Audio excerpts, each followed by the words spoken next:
Dear student, now I explain the introduction to conduction and breakdown in solid dielectrics, various breakdown mechanism in conduction and breakdown in solid dielectrics. What are the breakdown mechanism we studied in this topic is eccentric breakdown, electronic breakdown, avalanche or streamer breakdown.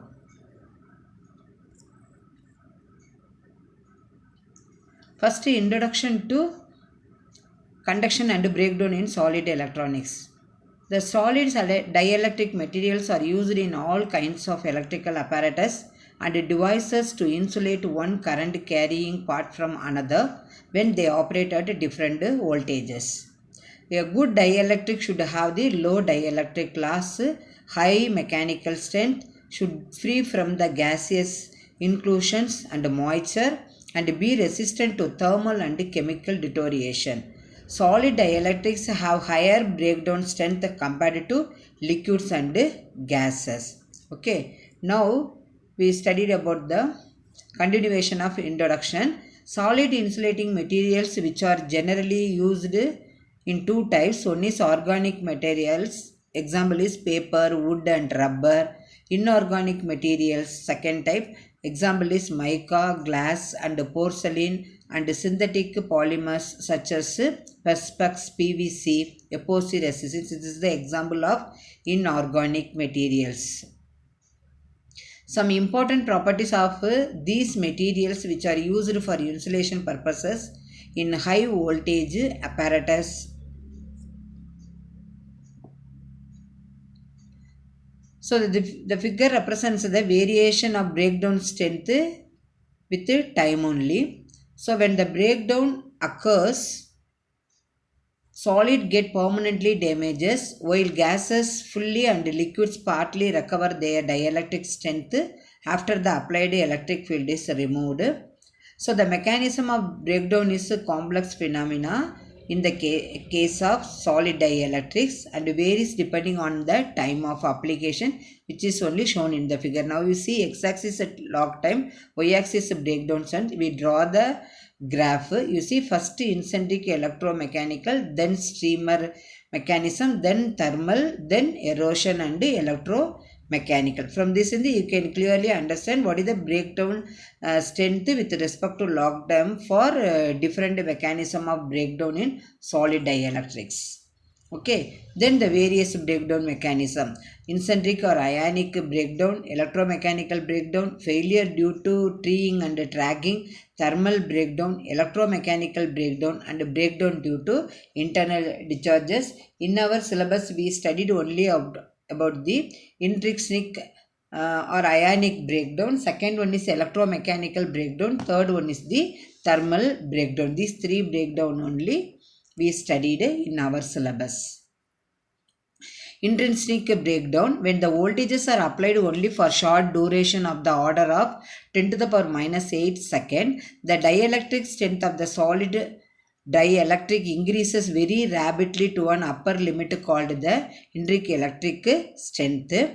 The highest dielectric strength can be obtained only under the best experimental condition, which is shown in the figure now. Then the maximum electrical strength is 15 megavolt per centimeter for polyvinyl alcohol at minus 196 degrees centigrade. The maximum breakdown strength usually obtainable ranges from 5 megavolt per centimeter to 10 megavolt per centimeter.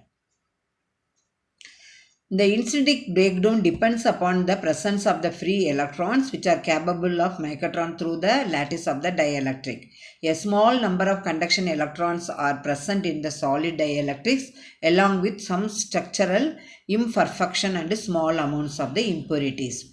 The impurities atoms or molecules or both act as a traps for the conduction electrons up to certain ranges of electric field and temperatures. That means when these ranges are exceed, the additional electrons is trapped and then the trapped electrons are released. These electrons participate in the conduction process. So based on this principle, two types of intrinsic breakdown mechanism has been proposed. Okay. The intrinsic breakdown occurs in the time of order of 10 to the power minus 8 seconds and therefore is assumed to be electronic in nature. The initial density of conduction, that is free electrons, is assumed to be large, and the electron-electron collision also occur in the intrinsic breakdown.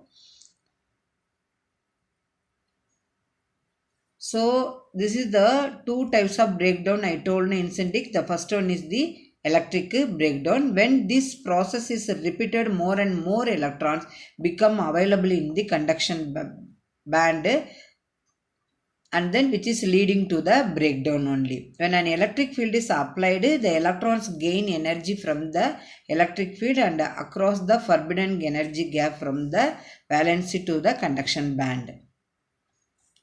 So the second type of intrinsic breakdown is avalanche or streamer breakdown. This is similar to the breakdown in gases due to cumulative ionization.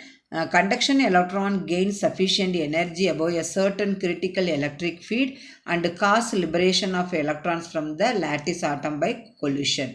Under uniform field condition, if the electrodes are embedded in the specimen, breakdown will occur when an electron avalanche bridges the electrode gap. So, when the energy gained by an electron exceeds the lattice ion potential and an additional electron will be liberated due to collision. Okay. An electron within the dielectric starting from the cathode will drift towards the anode and during this motion gains energy from the field and loses it during collision. The process repeats itself resulting in the formation of an electron avalanche. The breakdown will occur when the avalanche exceeds a certain critical size. Breakdown does not occur by the formation of single avalanche itself. It occurs as a result of many avalanches formed within the dielectric and extending step by step through the entire thickness of the material which shown in the figure. So this can be demonstrated in the laboratory by applying an impulse voltage between the point plane electrodes with the point embedded in the transparent solid dielectric such as perspex. So this is the breakdown channels in the perspex between the point plane electrodes. Two shape, one is point, another one is plane. So the radius is 0.01 in thickness 0.019 inches. Total number of impulses 190. The number of channels produced is 16. The point indicates, that is n, the nth channel only. The radius of increase in this units is 10 to the power minus 2 inches only. Now you see the diagram. So 1, 2, 3, 4, 5 up to 17 is there. So this is the breakdown how occurs in the perspex between the point plane electrodes only. Okay. So dear student, in this lecture video you clearly understand the introduction to breakdown in solid dielectrics and what is the mechanism used in the breakdown in solid dielectrics. So we studied, that means three breakdown mechanisms: intrinsic breakdown, electromechanical breakdown, and then thermal breakdown only. Okay.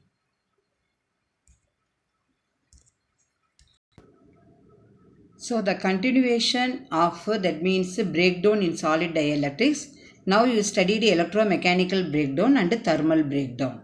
The electromechanical breakdown, when solid dielectrics are subjected to high electric field, failure occurs due to electrostatic compressive forces which can exceed the mechanical compressive strength. If the thickness of the specimen is D0 is compressed to a thickness D under an applied voltage V, then the electrically developed compressive stress is in equilibrium, that is epsilon naught epsilon r into V square divided by 2 D square, that is equal to Y natural logarithm D naught divided by D, where the Y is the Young's modulus. From the above equation, V squared is equal to D squared into 2y divided by epsilon naught epsilon r natural logarithmic d naught divided by d.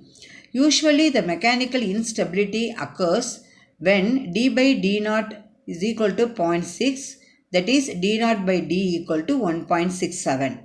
So this is substitute in the equation. Finally we are getting the highest apparent electric stress before breakdown. E maximum is equal to V divided by D naught is equal to 0.6 Y divided by epsilon naught epsilon r. The power is 1 by 2. The above equation is only approximate as the Young's modulus Y depends on the mechanical stress only. Okay, when the material is subjected to high stresses, the theory of the elasticity does not hold good only. Okay, then this theory has been modified recently based on the concept of fraction mechanisms, and then in the new mechanism filamentary shaped cracks propagate through the dielectric material, releasing both the electrostatic energy and the electromechanical strain energy stored in the material due to the applied electric field. This is analogous to the conventional mechanical crack propagation in brittle materials. The cracks propagate spontaneously if the strain energy released is greater than the required to overcome the toughness of the material. Then next, thermal breakdown. In general, the thermal breakdown voltage of a solid dielectric should increases with its thickness. But this is true only up to a certain thickness above which the heat generated in the dielectric due to the flow of current determines the conduction. When an electric field is applied to the dielectric, conduction current, however small it may be, flows through the material. The current heats up the specimen and the temperature rises. The heat generated is transferred to the surrounding medium by conduction through the solid dielectric and by radiation from its outer surfaces. The equilibrium is reached when the heat used to raise the temperature of the dielectric plus the heat radiated out equals the heat generated. The heat generated under DC stress capital E is given by the equation WdC equal to E squared dou watts per centimeter cube, where tau is the DC conductivity of the specimen. Under AC field, the heat generated is given by the equation WAC equal to E squared F epsilon r tan delta divided by 1.8 into 10 to the power 12 watts per centimeter cube. F is the frequency in hertz, delta is the loss angle of the dielectric material, E is the RMS value of the heat generated under the DC stress. Okay, then the heat dissipated, that is represented by Wt, is given by Wt equal to Cv dt by dt plus diversion K gradient T. The Cv is the specific heat of specimen, T is the temperature of the specimen, K is the thermal conductivity of the specimen, T is the time over which the heat is dissipated. The equilibrium is reached when the heat generated WdC or WAC becomes equal to the heat dissipated, that is Wt. In actual practice, there is always some heat is present and that is radiated out also. Now see the circuit diagram. This is the thermal instability in solid dielectrics. X-axis is temperature, Y-axis is heat generated or heat lost. Two curve is there, E1 and E2. E1 and E2 is nothing but the straight line. That is the heat lost is shown by a straight line, while the heat generated at field E1 and E2 only. At field E2, the breakdown occurs both at temperature TA and TB only, which is shown in the figure. In the temperature region of TA and TB, heat generated is less than the heat loss for the field E2 and hence the breakdown will not occur. So the breakdown occurs when WdC or WAC exceeds the Wt only. This is the tabular column, that is the thermal breakdown stresses in the different types of solid dielectric materials, that is muscovite mica, rock salt, high grade porcelain, HV stearite, quartz, capacitor paper, polythene. These are the example of solid dielectrics. What is the corresponding breakdown both AC and DC, which is represented by megavolt per centimeter only. So this tabular column is useful. We know about the what are the thermal breakdown stresses for different solid dielectrics. Students, in this lecture video, I thought you clearly understood the concept of thermal breakdown mechanism, electromechanical breakdown mechanism, intrinsic breakdown mechanism, and then introduction to conduction and breakdown in solid dielectrics. Thank you, students, for listening this class.